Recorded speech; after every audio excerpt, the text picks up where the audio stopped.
Di sebuah hutan yang rimbun, mengalir sebuah sungai yang jernih, memberikan kehidupan bagi semua makhluk di sekitarnya. Biasanya, suara burung bernyanyi, monyet bercanda, dan ikan melompat dari air menghiasi suasana. Namun, ada satu kisah lama yang beredar di antara hewan-hewan di hutan ini. Konon, di dasar sungai yang tenang, tersembunyi sebuah harta karun kuno yang telah lama hilang. Banyak yang percaya bahwa itu hanyalah legenda.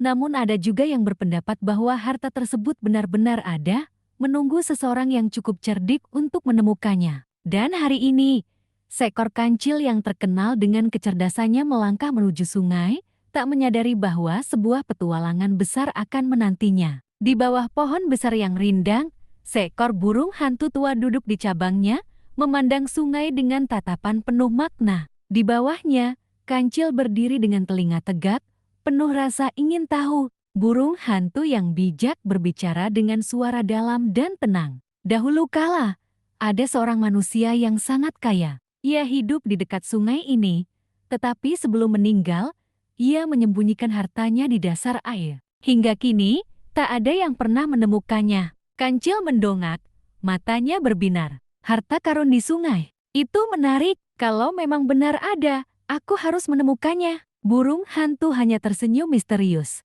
Ia tahu, kancil akan segera memulai petualangan baru. Dengan penuh semangat, kancil berjalan menuju sungai. Airnya begitu jernih, memantulkan cahaya matahari yang masuk menembus celah pepohonan. Ia menatap ke dasar sungai, berharap menemukan sesuatu yang mencurigakan. Namun, sungai ini luas. Ia harus mencari petunjuk. Ia pun mulai berjalan di sepanjang tepi sungai, memperhatikan setiap batu dan akar yang mencuat dari dalam air. Di tengah pencariannya, kancil melihat sesuatu yang bergerak di atas batu besar di tengah sungai. Seekor kepiting besar berwarna merah berdiri di sana, menggerakkan capitnya dengan penuh kewaspadaan. Kancil melangkah lebih dekat. Kepiting itu menatapnya dengan tajam, lalu berbicara dengan suara dalam. "Siapa kau? Apa yang kau cari di sungai ini?" Kancil tersenyum, tetap tenang. "Aku Kancil, dan aku sedang mencari harta karun yang katanya tersembunyi di sungai ini.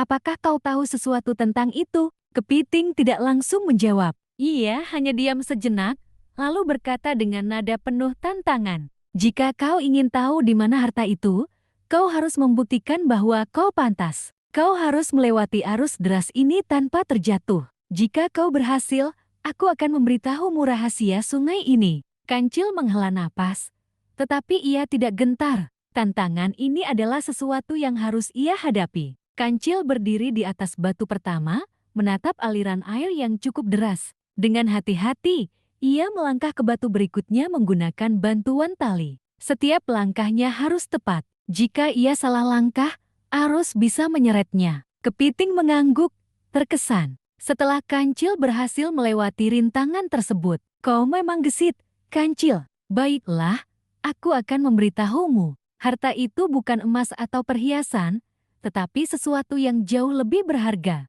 Pergilah ke gua kecil di bawah air. Di sanalah rahasia sesungguhnya berada." Kancil tersenyum. Ia tahu petualangannya belum selesai. Dengan hati-hati, Kancil menyelam ke dalam air. Ia berenang menuju gua kecil yang tersembunyi di antara batu-batu besar. Air terasa lebih dingin di dalam, tetapi ia tetap melanjutkan perjalanannya. Di dalam gua, ia melihat sebuah kotak kayu yang tertutup lumut. Dengan cepat, ia mendorong kotak itu keluar dari air, membawanya ke daratan. Ketika kotak itu dibuka, Kancil terkejut. Tidak ada emas, tidak ada permata. Yang ada hanyalah biji-bijian dan selembar kertas tua dengan tulisan kuno. Ia membaca tulisan itu dengan seksama. Harta yang sesungguhnya bukanlah emas atau perak, tetapi ilmu dan kehidupan yang kita jaga untuk generasi berikutnya. Kancil tersenyum. Ia akhirnya memahami bahwa harta karun bukan selalu tentang kekayaan,